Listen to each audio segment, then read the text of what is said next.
La maledicció de la porra.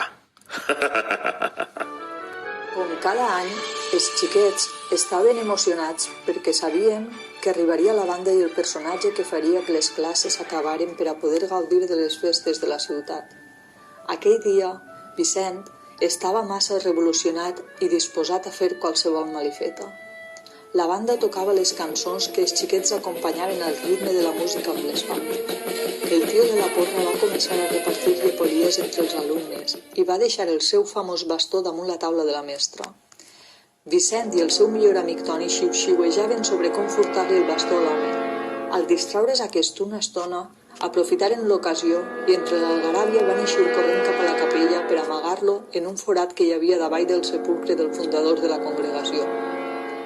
Quan el tio de la porra va intentar agafar de nou el seu bastó, s'adonà que no estava on l'havia deixat i al mateix temps que estava preguntant als xiquets pel seu estimat objecte, Vicent i el seu amic arribaren pletoris per la seva gesta. I va ser aleshores quan el famós personatge de Gandia es va assabentar que havien sigut ells, els responsables de la pèrdua del bastó. Encara que va tornar a preguntar una vegada més, ningú va contestar i això li va fer enfadar moltíssim. De sobte, un udol greu es va escoltar des del castell de Bairén, mentre l'home, fora de si, els cridava amb una veu aterridora. Maleïts, xiquets! Vos peredireu! Patireu la maledicció dels avantpassats gandians! Des d'ací, als confins de la terra! Al mes següent, el 31 d'octubre, els alumnes de la classe anaven al Teatre Serrano per a representar una obra. Tot l'escenari estava ple de teranyines, carabasses i alguna rata penada penjada del sostre. La decoració i la música causaven als xiquets una por terrorífica.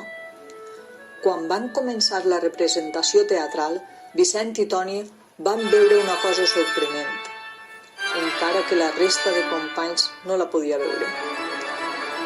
Era l'ombra del tio de la porra reflectida en la paret, monstruosa i gegant.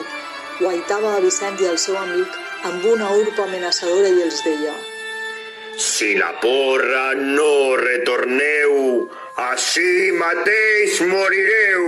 Els dos xiquets van eixir corrent escales avall i van començar a escoltar dins dels banys públics uns laments que posaven els pèls de punta. Tremolant, es van apropar a la porta i obrint-la amb molta cura van descobrir el fantasma esquelètic de la delicada Gandia, que sense pensar-ho els va començar a llançar flors de gesmil de formigó armat, mentre repetia la mateixa frase sinistra. Si la porra no retorneu, així mateix morireu! Els xiquets, esquivant les pedres, van amagar-se a l'última fila dels seients de la llotja de butaques. Quan estaven recuperant-se de l'esglai, van notar unes mans fredes i rígides que els abraçaven.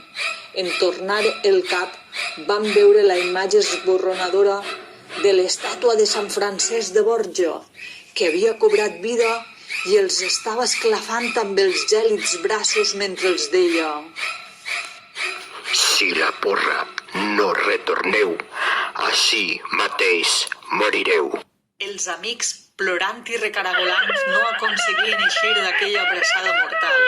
I aleshores Vicent, pres del pànic, va començar a cridar desesperat: Està a la capella! El bastó està a la capella, en un forat!